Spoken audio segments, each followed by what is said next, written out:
everyone, welcome to Karchermakes. I'm Andrea coming to you from South Central Pennsylvania, and this is where we just like to talk about all things crafty. So normally that means knitting, crochet, sometimes spinning, sometimes weaving, but anything yarn related, we love it here. So I'm glad you joined.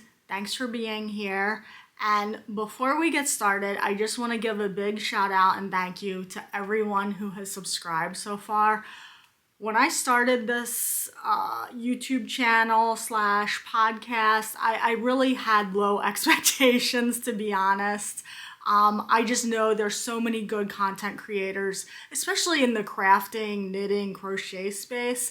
And, you know, I wasn't sure I could really compete at that level. And this is kind of its own hobby, another new hobby that I have, right? So I just want to say thank you to everyone who subscribed. When I posted the last video, I had around 400 couple subscribers. And then when I just looked before I started this one, I have almost 600. So truly, most sincerely, thank you for subscribing. And if you are watching this and you haven't subscribed yet, feel free to do so. It's free. It just helps the video show up in your little list of subscriptions in YouTube, and then you don't have to search or look for things. It just makes it a lot easier. So thank you, and I just really appreciate it.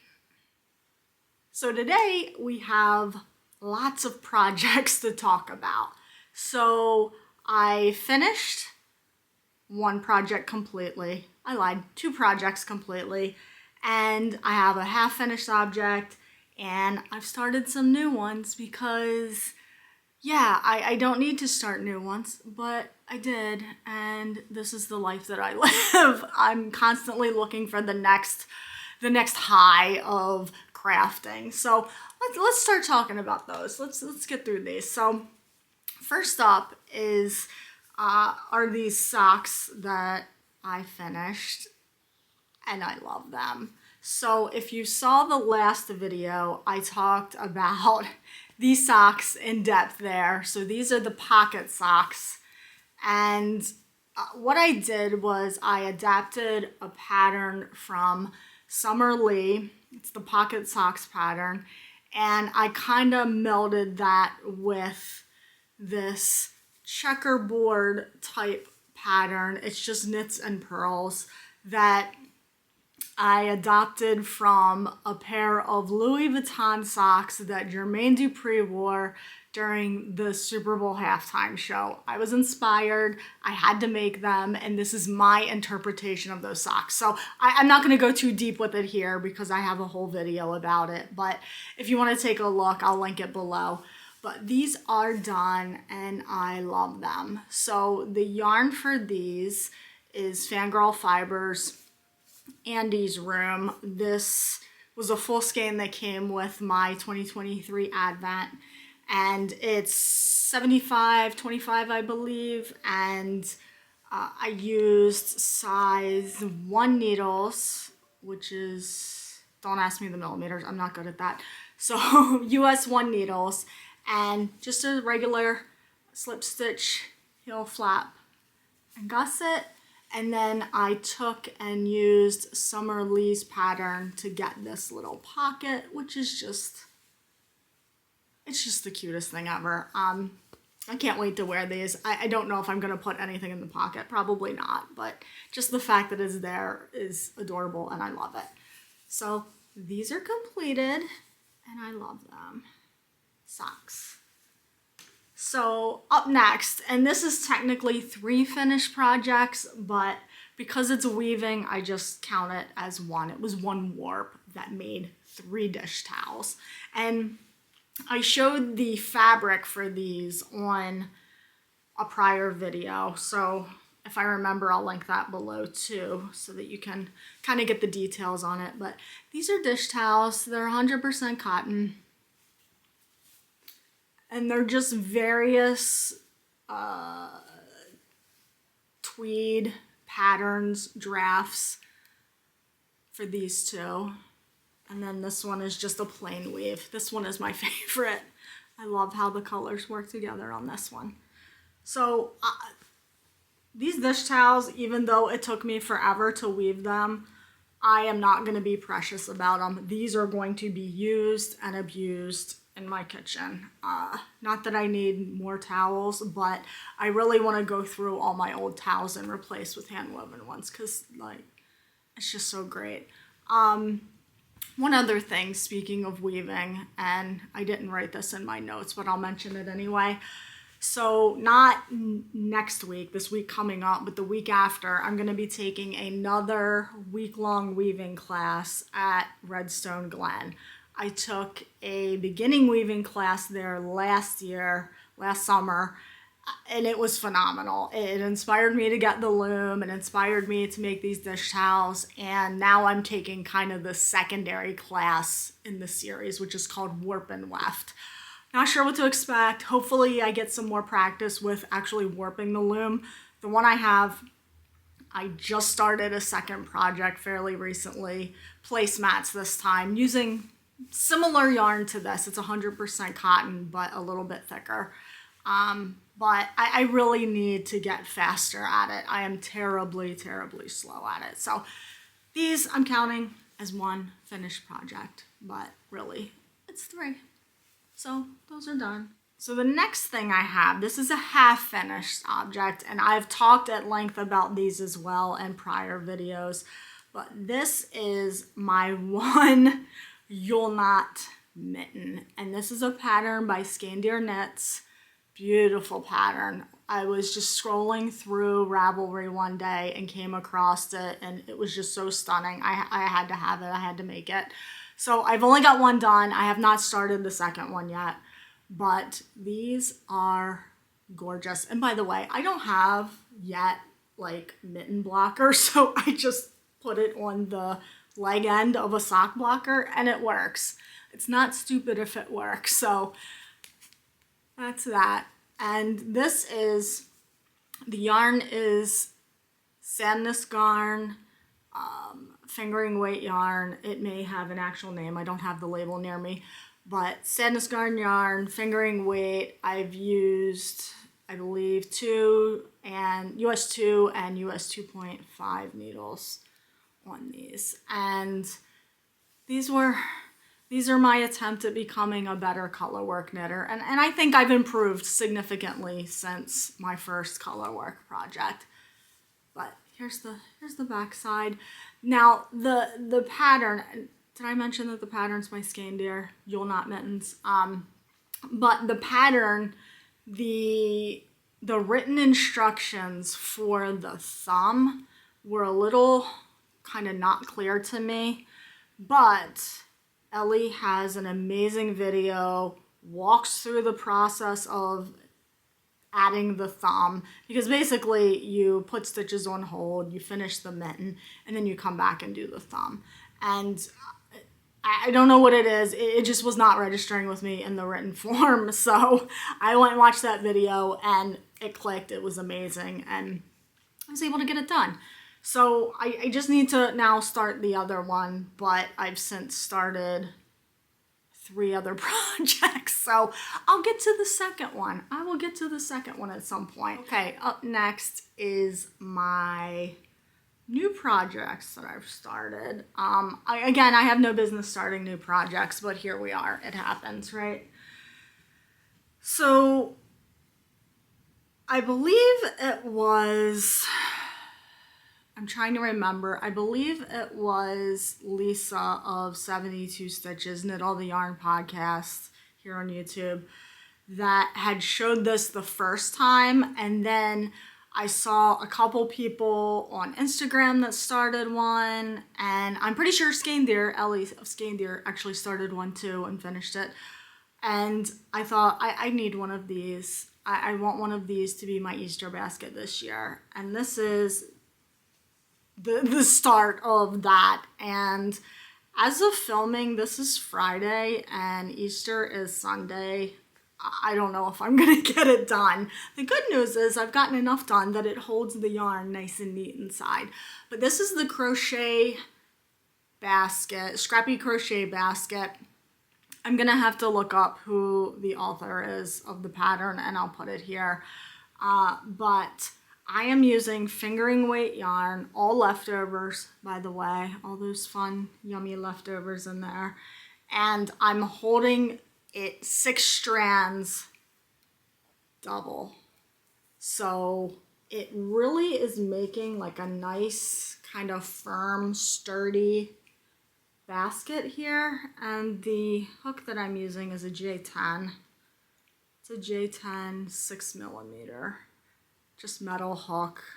So this little crochet Scrappy project fits in well with my whole theme of this year, the year of scraps. So I love it. And again, it's going to be my Easter basket, and then I will probably use it to just hold more leftovers, because as you can see, this jar here, right there, it's overflowing. And you know, this is a great way to both use the yarn as well as hold the yarn. So that's that. I love it. So speaking of scrappy projects, I do want to show, I haven't shown this in quite a few videos. I do want to show the progress on my End Times cardigan, and this is a pattern by Amy Young Gunderson. And here we are. How lovely and amazing is this? I love it so much. It's so colorful. It's so fun. I can't wait to have this done. I'm really hoping that I can get this done before Maryland Sheep and Wool. I make no promises. I have no guarantees, but if I do have this done and you see me wearing it, feel free to come say hi, because this is a labor of love, y'all. I have not repeated a single color yet. I'm still going. I have no idea how many squares I've done so far. I think I'm halfway through at this point, but look at it. It is just lovely and amazing. Look at it. Now, one thing that I've yet to mention, I've talked about, like I said, I've talked about this on several videos, and I keep forgetting to mention this one critical point about this Scrappy project. Now, you can see I do have some ends here, right? Like, I've tried to be good about these, but I do have some ends hanging. The way Amy has you work these squares, you don't have to weave in ends. You can just snip these down and it's fine. She has you knit with the end, which I've never heard of nor seen mentioned in another pattern. Doesn't mean it doesn't exist, I just didn't know. But she has you knit with the end at the same time as starting the next color. So basically it just locks those ends in fully. Amazing, brilliant, because again, this is like gonna be probably 500 colors, and I don't want to weave in 500 times 4 ends per square. What's that? A lot of ends. Look, y'all, don't make me do math. Today's my day off work. I took a day off of work today. Don't make me do math on my day off. But anyway, so really brilliant construction there. And the one thing I do, though, I do take the time once I finish a row, and I will kind of tuck those ends in for like an inch or two, just for some extra security, just to be sure. But it is a fantastic pattern, and I love it, and I can't wait for it to be done so that I can wear it. It's gonna be an heirloom piece. Next, so last weekend, so normally I film on either Fridays during my lunch break or Saturdays, and then I post videos on Sundays. Last week got kind of screwed up because I went down to Ocean City, Maryland with a bunch of my girlfriends. My friend traveled down from New York, and then we're all kind of spread across Pennsylvania and different areas of Maryland. So we all decided to get together. It was my friend's children's spring break, so we all decided to go down to Ocean City and have some fun. Now, I was in the process of working on these socks, and I wasn't sure how far I was going to get or how much I wanted to pay attention to that pattern. while I was trying to like talk and, you know, entertain with people. So I wanted to start another project. And speaking of Maryland sheep and wool, last year I picked up this skein of yarn from Schweitzer's Fiber Mill, and they get bonus points because they are super local to me. They are in, I want to say Seven Valleys, Pennsylvania, which is maybe 15 minutes away from me, 10, 15 minutes away. So they have at Maryland Sheep and Wool this past year, they had like, I call it a bargain bin, but they had like a bin of discounted yarns. And they had this yarn, and again, it's their own milled yarn. It's really blowing out. I hope you can kind of see the color. It's kind of like a blue, but it's heathered with purples and greens, and it is just so pretty. And I believe it's DK weight. Yes, DK weight. 100% merino in the colorway Jade. So I had all intentions of making Stephen West's Dlin Hat with this yarn. So when I bought it originally, so I just decided let's stick to a plan for once. Let's make what we actually bought the yarn for. So this is the start. I didn't get too far because we were too busy chatting and having fun at the beach, but this is how far I've gotten. And if you're not familiar with Stephen's Dlin Hat pattern, he has a whole series. Like there's a hat, there's I think a sweater, there's a shawl, like he's got the whole collection, right? But he uses different stitch techniques throughout the body of the hat. It's like all different. You do like this one, this for this stripe, and then you do another technique for another stripe. So I managed to get through the first one at least. I got through the ribbing and then the first one. But this yarn is very, very, it's soft, but it's a little bit more on the rustic side, and it is so warm that this is gonna make a great hat. So that's another little work in progress that we'll need to get done at some point. So last on the list, yesterday was opening day for Major League Baseball, and as you can see, I'm a big Orioles fan. I love my Orioles. I love them when they're good, like last year, and I love them when they're not great, like the prior 7 years. So lifelong fan. Ben McDonald is my favorite Oriole ever. Look him up. He's amazing. But I saw on Instagram that one of my favorite yarn dyers, Rising Tide Fiber, posted these sock sets called Bird Watching, and they were Orioles themed. So you guys, I had to. Orioles plus yarn, like I had to buy this. And I'll insert some footage here, better footage of what it looked like before I wound it up. But that is the yarn. It's a sock set, and it came with 2 minis, which I love that. Usually sock sets just come with 1 mini. This one comes with 2, so you got a lot more options, and it gives you a lot more yarn to like kind of work with and be creative with. So I only got the cuff done at this point, but I used both minis for the cuff. I did this little kind of stripe here with the black and the orange. And then the yarn itself is this like amazing speckly goodness. It's orange and black and gray speckles, but it's mostly on a white base, as you can see. So I have had the speckled space socks, and I'll have to put the designer's name here. I don't recall what the designer's name is.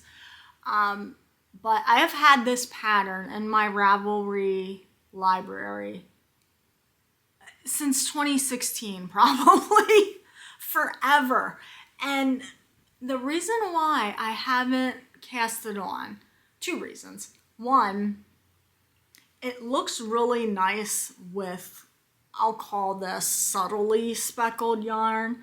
Like, not something that's super variegated or stripy or micro stripy. It looks best with like a subtle speckle, or even it would probably look good with like a semi-solid or a solid too, but really nice with speckles. And the reason though, in my stash, like I have speckled yarn, but nothing ever spoke to me to say, okay, this needs to be this pattern. This needs to be this pair of socks, until I got this. But secondly, it's a toe-up sock pattern. And you guys, I am team top down, as my Camp Stitchwood button here on my Orioles bag where these socks are living. Team top down. I could very easily learn how to knit toe-up socks. I have all the skills. I have all the know-how. I can do it. It's not that I can't. I just don't want to. So, in the spirit of adapting patterns, I looked through the projects in Ravelry to see if anybody else had adapted it to be a top-down sock, a cuff-down sock.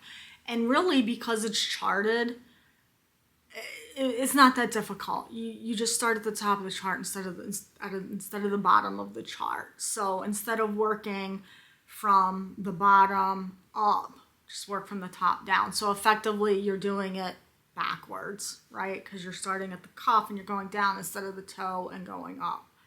So someone, and I'm terrible today, y'all, I don't remember the person's name, but someone on Ravelry had really good notes about how to make that change and how to do that, which effectively it says, hey, instead of starting at the bottom and working up, go from the top down, and you end up with the sock. Now, obviously, I only have the cuff. I haven't tried it yet, so hopefully that works, but I imagine it does.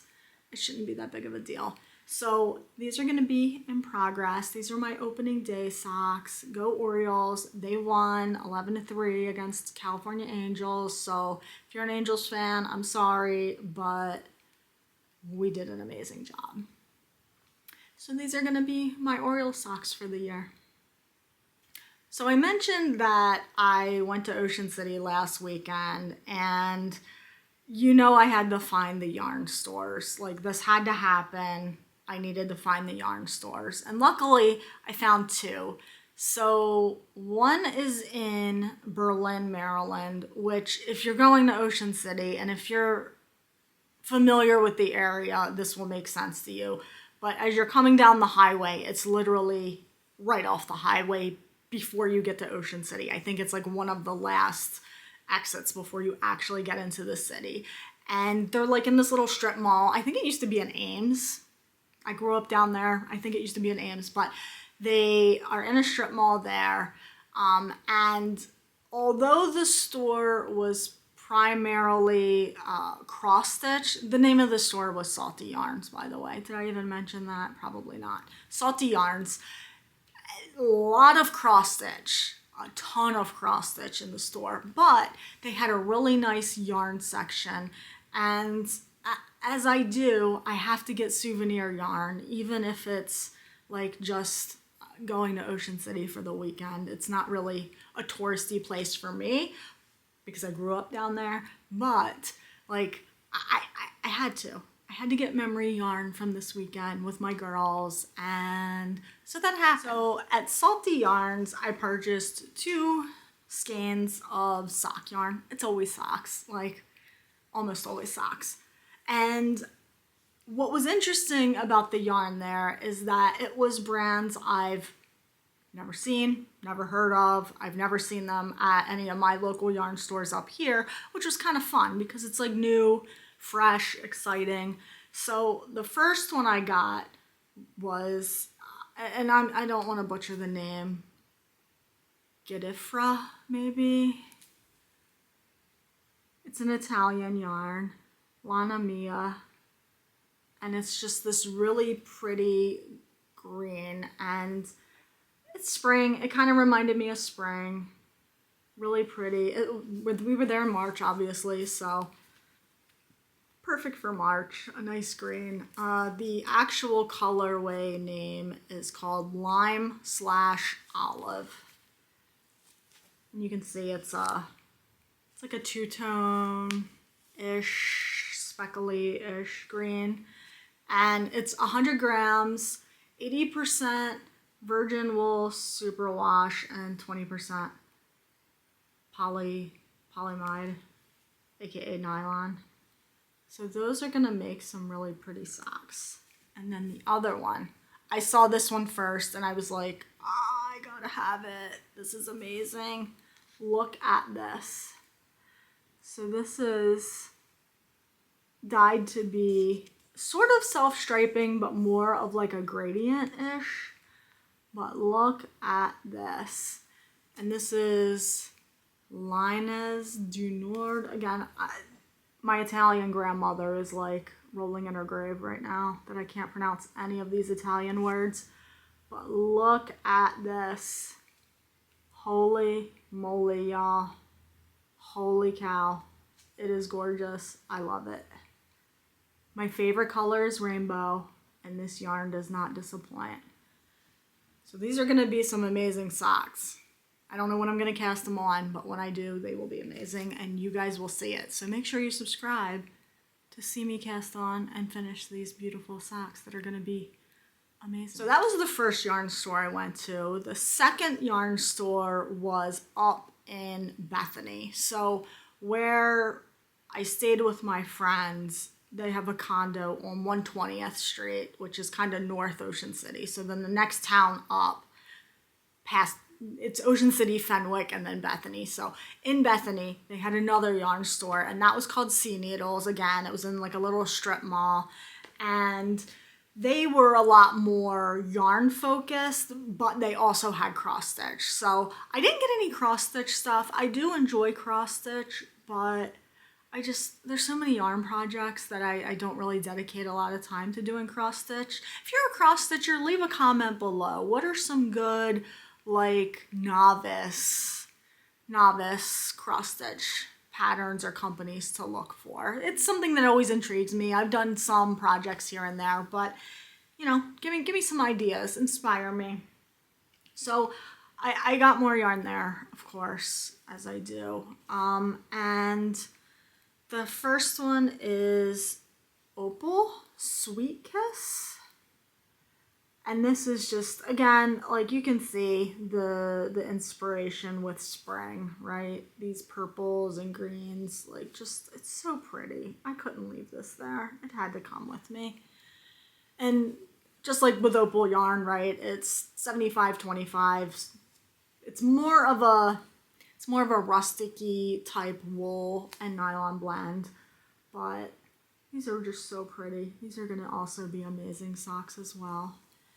And then this one, again, speaking of companies I've never heard of, this is KFI Collection, and it's called Indulgence Fingering, hand-painted, extra fine merino superwash wool, and it is 75-25, so a typical sock yarn, and the color is called Bella Vista.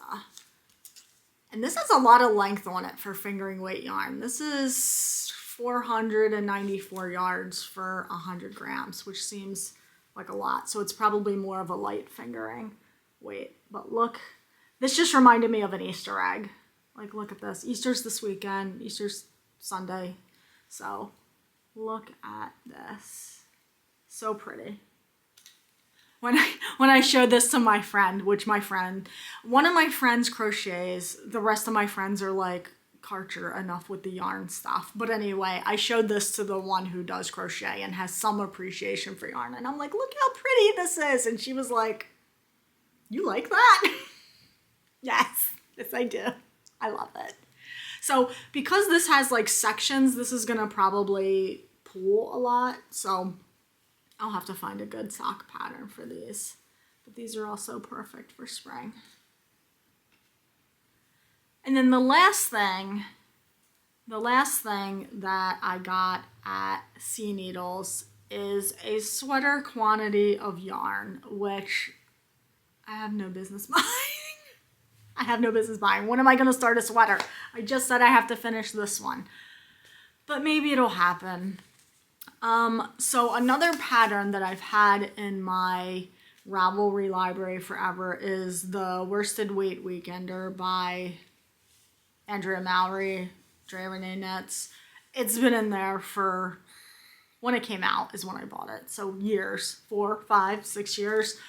So I saw that they had this. And again, my local yarn stores don't carry this. So I figured while I was there, I saw it, I liked it.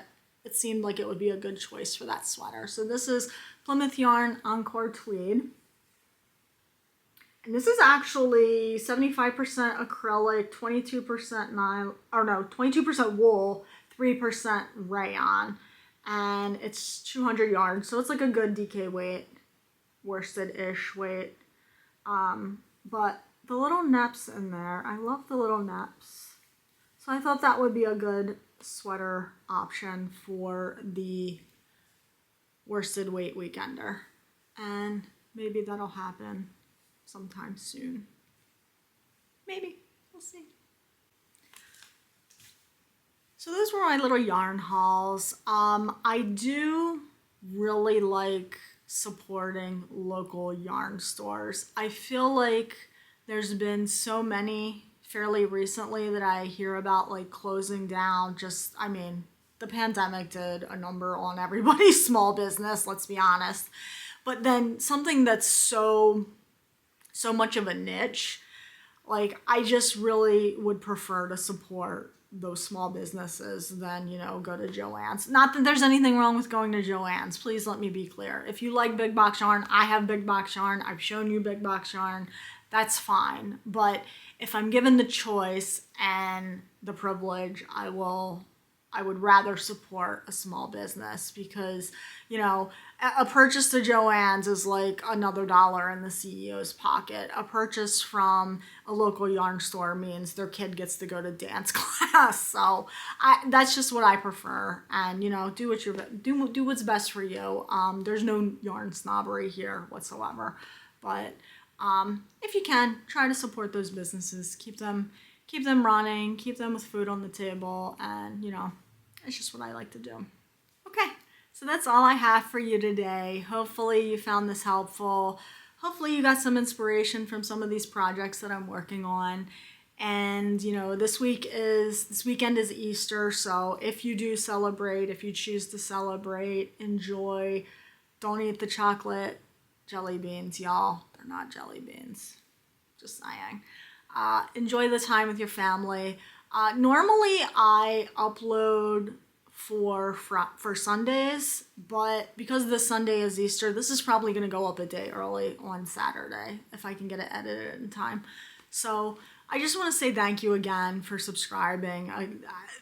My expectations have been exceeded, and you know, if you like these videos, click the little thumbs up, click the like. That really does help with the whole like YouTube algorithm, and it helps that algorithm understand that people are interested in this content, and it should put it in front of other people's eyes that maybe haven't seen it yet. So it truly does help. I know it's very cliche for like somebody on YouTube to say that, but it really does truly help the algorithm to know that. So that's all for now. So until next time, happy making.